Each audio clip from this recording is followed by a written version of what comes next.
Alright,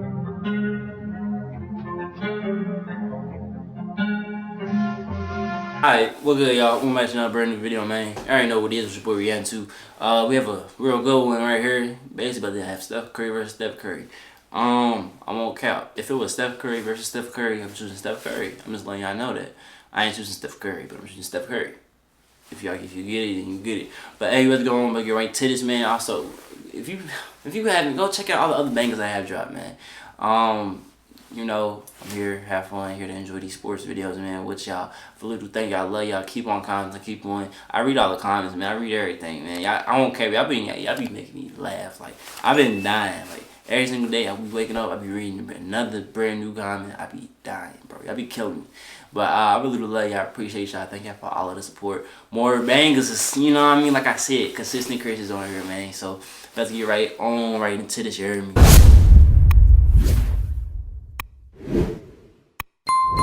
Today, Steph Curry is the best point guard in the game, possibly the best that ever graced the court. But back in 2009, not everyone agreed he had what it took to survive in the NBA. Crazy, man. The worries about his physical limitations made sense. He was listed at 6'3" by Davidson, but was closer to the smaller side of 6'2" and thin as a rail.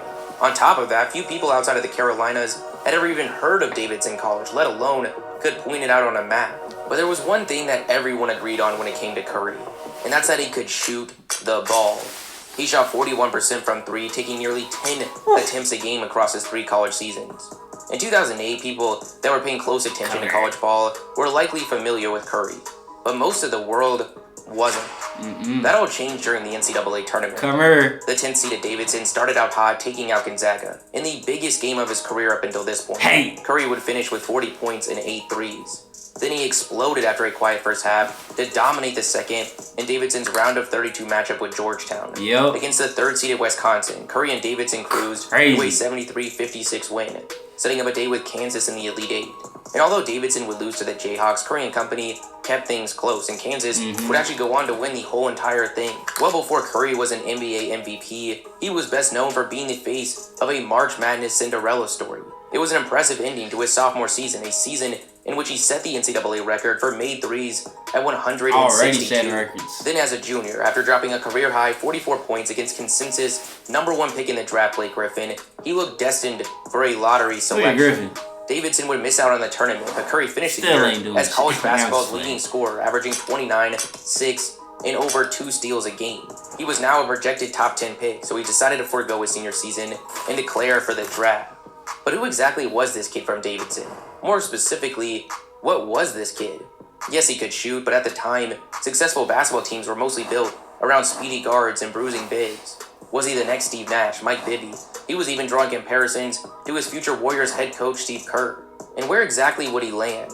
The Timberwolves, which needed serious help at guard, had the 5th pick. That seemed to be in play. Could it be the Knicks at 8, a team that got to see him up close and personal during the season? Maybe the Bucks at 10. Looking back, he thought he was headed to the Big Apple. More than that, he wanted to be a Knick. And on draft night, it seemed like that would happen. That's when he went crazy. After some wheeling and dealing, the Timberwolves ended up with both the 5th and 6th picks. With the 5th pick, 6th pick in the 2009 NBA draft, the Minnesota Timberwolves select Ricky Rubio, Johnny Flynn from Syracuse University. Not only would they pass on Curry with both of these selections, they took back-to-back point guards in Ricky Rubio and Johnny Flynn. And then Curry's phone finally rings. He's expecting to hear the voice of Knicks GM Donnie Walsh. But that's not who it was. With the 7th pick in the 2009 NBA draft, the Golden State Warriors select Stephen Curry from Davidson College. That's crazy. You hear that booing too? It took Curry some time adjusting to the NBA grind. By the second half of his rookie season, he was hitting his groove. He scored 30 or more points 8 times, the most of any rookie that year and most since LeBron James and Carmelo Anthony 6 years earlier. He finished 2nd in Rookie of the Year voting, just behind Tyreke Evans, averaging 18 points, 5 rebounds, and 6 assists, while shooting 44% from 3. In his second season, we would see a similar level of production. Curry had now proven that at the minimum, his shooting translated to the pro. Hey, hold on. First, I want to say I miss that era of like everybody. Okay, remember the Lob City era? So we was throwing alley-oops from everywhere, bro.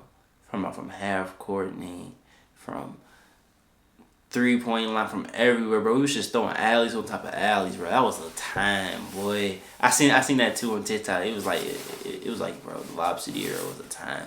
It was, bro. Was giving hope for another undersized sharpshooter taking the NCAA by storm. Jimmer Fredette. Oh, I remember him. Oh yeah, he was. Hey, you ready to lie? He was. Look at. The only problem, did anyone want to be compared to Curry coming out of college? Sure, he was a good shooter, sure, he was exciting, but being compared to Curry in 2011 meant something vastly different than it means today. No one was really looking at each draft for signs of the next Steph Curry, at least yet. By the end of Jimmer's senior season in 2010, he had emerged from being a relative unknown to a household name, leading the country in scoring, shooting so far beyond the three-point line, they created a new name for this area of the court. NBA range. Now we have Jimmer range. Torching Arizona. As he was preparing for the draft, we would hear comparisons to various players, but one stuck out above the rest. Steph Curry. The Curry comparison made sense. They both leapt onto the scene from mid-majors after not receiving much high school buzz whatsoever. They navigated their schools to deep postseason runs. They had very similar physical profiles. But the most compelling similarity was the pair's exceptional ability to shoot the ball. Not just that, but at range and volume, college basketball had never seen outside of these two. Like Curry, Fredette finished as the NCAA scoring champion in his final season. But that's not all. They finished with nearly identical averages. Jimmer Fredette averaged 29 points, 28.9 to be specific. Curry, 28.6. They both shot 45% from the field. Jimmer shot 40% from three, Curry 39. The knocks on Fredette were also nearly identical, his lack of defense and athletic ability. But just like Curry, that wasn't going to stop him from hearing his name called on draft night. Pick. The Milwaukee Bucks select Jimmer Fredette from... Shortly after, he was rerouted in a trade to Sacramento, a short 90-minute drive away from Curry and the Warriors in Oakland. Over a decade before Light the Beam became the coolest trend in the league, the Kings had Jimmer mania. His jersey sold out, and the selection reinvigorated a Kings fanbase that nearly lost its team to Anaheim just weeks earlier. Coincidentally, the first time that fans would get the chance to see Fredette offered them a chance to directly compare him to Curry. On December 17th, 2011, the Sacramento Kings hit the hardwood for the first time since April. They're taking on Steph and the Warriors in the two teams' first preseason matchup. Fredette couldn't have asked for a better debut. He finished the first quarter shooting 1 for 2, nailing this three. Curry started off equally warm, going 3 for 5 for 7 points. But then Fredette marched back in the second quarter, posting his own 3 for 5 quarter. By halftime, they were battling it out, each already in double figures. 10 for Fredette, 12 for Curry. But Golden State led by a healthy 19 points. The two continued exchanging shots for the rest of the game. By the end of the third quarter, Fredette was the leading scorer of the game with 18 to Curry's 15. Unfortunately though for Fredette, after a pair of key Fredette free throws, he would go scoreless the rest of the way. Curry, meanwhile, added 7 more points to his total, fending off the Kings' comeback and finishing with 22. But Fredette's 21 was likely the most impressive outing of that night. Despite the loss, he provided early hope that he could replicate Curry. After all, he finished 4 for 6 from 3, Curry just 1 for 4. Now the rest of his career falls somewhere between a punchline and tragedy. Over the next 3 years, the two would face off a total of 8 times. Jimmer averaged less than 10 minutes, 5 points, and less than an assist. They didn't play him. Curry, on the other hand, averaged 19 and 9, shooting 44% from 3. Just 15 days after Jimmer would drop his career high for the Kings in 2014, his contract was bought out by Sacramento. He then bounced around between a few different teams and D-League affiliates before heading overseas. The 2012 season was a difficult one for Curry. He finished playing just 26 games after an injury forced him out for the rest of the year. During the season, the Warriors seriously considered trading him to the Bucks before Milwaukee's doctors stepped in and nixed the deal because of his injuries. In the offseason, the Warriors were now faced with a difficult decision. Curry was extension eligible and a decent performer when he played, but the Warriors were once again headed to the lottery, and the concerns over his ankles were serious. Meanwhile, another gifted scorer from a small school was making waves before the draft.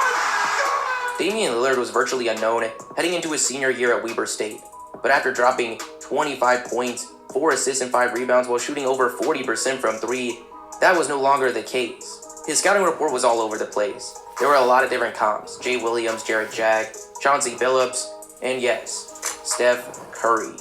His profile fit Curry's for the same reason it did for Fredette. He was an undersized shooter from a small college program. He was bringing a lot more athleticism to the table, but that didn't stop the comparison from With coming the up. sixth pick in the Then 2012 went crazy in NBA Portland. draft, the Portland Trailblazers select Damian Lillard of Weber State University. When Curry and Lillard would meet for the first time on January 11, 2013. Coming for the likely Rookie of the Year, Damian Lillard. Oh, that was when they was hitting buzzer beaters after buzzer beaters, bro. Per game. He was doing that for a living, bro. The Warriors would come out on top. But that wasn't the headline that came out of that game. It was Lillard's 37 points, shooting 7 for 12 from three-point range. In fact, he was the only Blazer starter to finish with a plus net rating. Curry, on the other hand, finished with 22 points and 12 rebounds. The only Warriors starter that finished with a negative net rating. The game left some believing that Lillard would one day surpass Curry as a basketball player. But that also goes to show you Curry's status in 2012. He was just 2 years away from his first championship, but his injury history and lack of playoff experience made the future nearly impossible to imagine. Now, Lillard's actually been one of the few to hold his own in the point guard duels with Curry throughout his career. In actuality, he's probably the closest thing we've seen to Curry. Both playing in the West, they've matched up a total of 24 Did I just see that move? I'm sorry, hold up. Like, I was... in the point guard duels with Curry throughout his career. Come here, In come here, come here. He's probably the closest thing we've seen to Curry. And then he just... Both playing in the West, they've matched up a total of 24 times. Lillard's averaged 27 and 6, shooting 42% from 3. Impressive, but not quite Curry's 32 and 7, shooting 45% from 3. Now, when we go back to 2012, front offices weren't looking to unearth the next Steph Curry in the draft, but that was quickly changing. The 2013 season marked a turning point in his career. Slowly, he was putting to bed concerns that his ankles couldn't hold up over the course of an 82-game season. He missed just 4 games all year. Even better, they made it to the playoffs, defeating an upstart Denver Nuggets team in round 1. They would then face the Spurs and fall in 6 games. Things really started clicking for him the next season. He averaged 24 and 9, both career highs. He earned his first All-Star nod. The Warriors won 51 games, the most since Curry's arrival in 2009. In the first round, they would face a 57-win Los Angeles Clippers, who would ultimately defeat them in 7 games. With that early exit, questions began swirling. Could the Warriors really win with a Curry-Clay backcourt? Was Mark Jackson the answer? They did Mark Jackson crazy. And evidently, the front office had those same fears. The team nearly pulled off a swap involving Klay Thompson and Timberwolves star Kevin Love. That summer, they would fire Jackson, replacing him with first-time head coach Steve Kerr. Shout out Steve, though. During the 2015 season, they won 67 games behind Curry's 24 and 8. They made light work of their conference playoff opponents. They dropped just 3 total games. In addition, Curry was crowned regular season MVP and earned a final showdown with LeBron James and the Cavaliers. 6 games later, The championship is back in the Bay for the first time in 40 years. his star status would not stop rising. Come here. The Warriors won an NBA record You're doing the Kings 73 bad. games in 2016, and Curry led the league in scoring with 30 points, earning his second straight MVP and the first unanimous one the league had ever seen. In the finals, I won't count. they would meet the Cavaliers for a rematch. This time, though, The Cavaliers are Yes, sir. even though Curry fell short of a second ring, scouts were actively looking for the next Curry. Gives it to Buddy. Half court for the win. Buddy Hield was next. And for Buddy Hield, the timing could not have been better. Now, comparing Hield to one of the 10 best players of all time seems ridiculous today. Nah, Buddy was but in crazy in 2016, college, Hield had didn't as much upside to be the next You don't Curry as understand. anyone. He lit up his senior year with Oklahoma. He made What are you talking 147 threes, only 15 behind Curry's record mark in 2008. In April, he took home the Wooden Award, averaging 25 and 6, leading the country in three-point shooting. Now, the comparison to Curry was by no means consensus. Some thought comparing the two was ludicrous, and it definitely wasn't perfect. But the search for the next step was in full swing, and this was as close as talking heads were going to get to that. With the 6th pick in the 2016 NBA Draft, the New Orleans Pelicans select Buddy Hield from Freeport, Bahamas, and the University of... Not too long after, the two would finally get a chance to meet on the hardwood. October 27, 2016, Hield's Pelicans host the Warriors in the second game of the season. To call it a disappointing debut might be an understatement. Hield had as many turnovers as points, 2 of each. He went 0 for 6 from the field and 0 for 2 from deep. Curry, meanwhile, was still just settling into the season. He put up 23 points on 19 shots, including 4 threes, to give the Warriors a 122-114 win. They would match up again just a week later. And Oh, Buddy and played a lot 6. better. He had Woo. 4 of his 10 shots for Woo. 9 points and hauled in 6 rebounds. But Curry also rose to the challenge. He exploded for 46 points. Not just that, he did this. 1 for 1 from distance tonight. Numbers everywhere. Nah, come here. Look. They did everything right. Come here. Bag up. Bag up. If he hits this, fielded like a shortstop again, no matter what. Having them type of games is amazing. And now he's going to take it out on people. Curry has made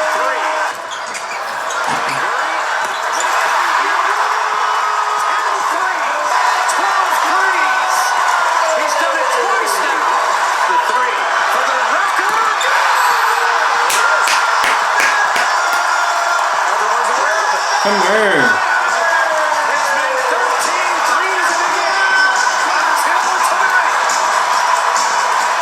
Since then, the two have faced a total of 15 times. Hield's average a solid 16, shooting 39% from 3. Curry, 30 points, shooting 30 46% points. from 3.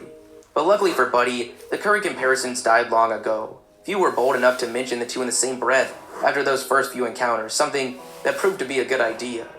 Now, to be fair, no one was touching Curry's status by the mid-2010s. By 2017, And people were then- running out of ways to praise the they said Trae Warriors. Young. Kevin Durant joined the team, the Warriors won 67 games, and Curry was as good as ever, averaging 25, shooting 41% from beyond the arc. That postseason, the Warriors would only need 17 games to win an NBA title, 1 game shy of a perfect postseason. But disaster nearly struck the following season. Down the stretch, Curry suffered a knee sprain, one that actually kept him out for the first round of the playoffs. But luckily, that didn't matter. He returned in the second round, and the Warriors went 11-4 from that point on, defeating the Cavs for back-to-back rings. Steph was now untouchable, a legend. Not only one of the best players in the league, but the best shooter the game had I ain't ever gonna say. seen. No one I ever will came say. close. After whiffing on Verdette and Hield comps, surely no one out of college would be compared to Curry again. Right? Coming out of the University of Oklahoma. Listen, hold on. I first want to say, before we even finish this video off, I want to say, I've been messing with Trae Young since high school.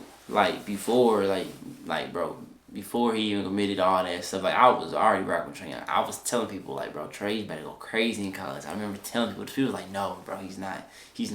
Whenever he came, bro, people was coming back to me. I never forget. People was like, bro, how did you know? He was like, people was like, bro, Trae Young's hard, bro. He's cold, bro. You was right. I was like, bro, I'm telling you. But what I will say is, I'm gonna say Curry. He has the accolade. He has everything, bro. He is the greatest shooter of all time. I be telling my homies, like, bro, for real, I wouldn't even be mad if people honestly put Curry in their top 5, bro. Cause my thing is Curry. He has been getting better on his defense too, but I don't know. That's just I feel like that's just something to talk about. Cause, bro, I'm just saying, nobody has ever was unanimous MVP. I'm just saying, greatest shooter of all time. Got the championships to hold it too. To show it. My fault. But to hold it, because he got him championships too. But you know what I mean? I'm just saying. 2018, one comparison followed freshman Trae Young everywhere he went. Let's it go. The comps on the surface made sense. The long-range shooting was there, the vision was there. Even their bodies were extremely similar. And while looking at Trae Young's freshman season in totality, you might be scratching your head on why he would receive a comparison like Curry. But we need to remember just how impressive the start of Trae Young's college career was. In the first half of his freshman season, in the 16 of his 32 games. Crazy. This is not an NBA stat line. This really happened. Trae Young averaged 30 points and 11 assists, crazy. shooting 41% from 3 on over 10 attempts a game. For once, we finally had someone that nearly everyone was calling the next Curry. And well, it didn't feel all that crazy to say. This was the best start to a college career we might have ever seen. Now, Trae's numbers would take a massive hit in the second half of the year.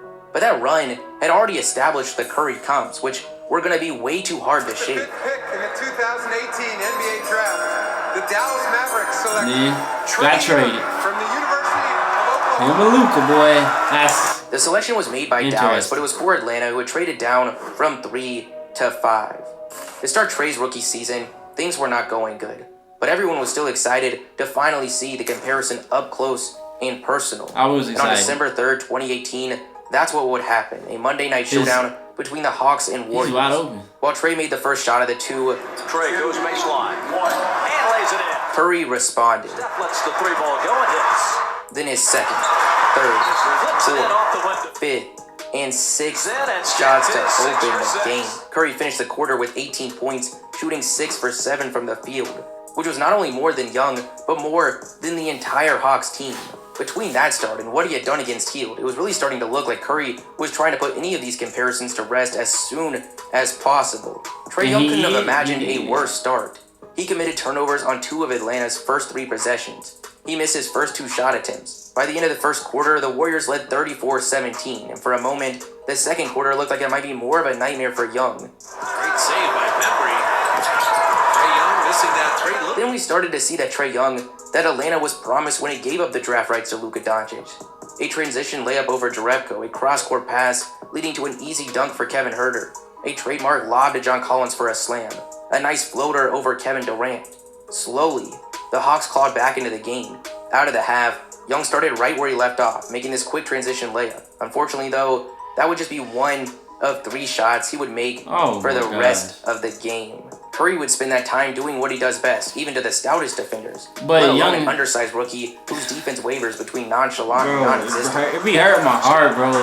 Like, just like y'all understand, I have so much faith in Trae. I still And do. though the pre-draft Curry comps damn, touted man. shooting prowess, only one lived up to the hype. Curry nailed 6 of his 10 threes. Young failed to connect on any of his 5 attempts from distance. Oh, and Trae, who was touted way more for his playmaking than Curry ever was, finished the game with just 3 assists against 7 turnovers. Following the contest, the 2-time MVP would pump the brakes on the comparisons, explaining to reporters, "My name is Stephen Curry and his name is Trae Young. 2 different players." So. since that game, the Curry-Young comps have quieted down considerably. Curry's not just an incomparable shooter to Young. They are much different players entirely. The two have now matched up a total of 4 times, and it really hasn't gone well for Trae. He's averaged 22 and 7 to nearly 6 turnovers. Yeah, shooting turn just them 30% from turnovers 3. down, boy. Curry, on the other hand, has put up 37 a game, shooting 41% from 3. It's safe to say that no one's been able to live up to the Curry comparison. Will we ever see it again? Listen, before I end this video, let me tell you something. The only way possible y'all will ever see this happening, I join the league. I'm gonna be honest. At this time, I'm about to join the league. That's what it seems like. It seems like we're going to have to need a. It seems like we are going to have to need a new Steph Curry. I mean, not new Steph Curry, but like, well, nah, I'm gonna come in as me. Yeah, remember to be in there hitting that thing. Y'all be like some bro. I'm ready. I'm gonna beat a couple 3-point records. You know what I mean? And then sure, if I really feel like it, I might just come for Brian's scoring title. But it just depends on how I'm feeling though. But we'll see what happens though. But hey, y'all tell me y'all thoughts about this down in the comment section. This video hit everything on the dot. Every single one of the players that he said was all correct. I was expecting every single player to be on here for real. So this was a really good video, man. Hope y'all did enjoy this. Tell me y'all thoughts. Thank y'all. Love y'all. More videos will be on the way. Peace, man.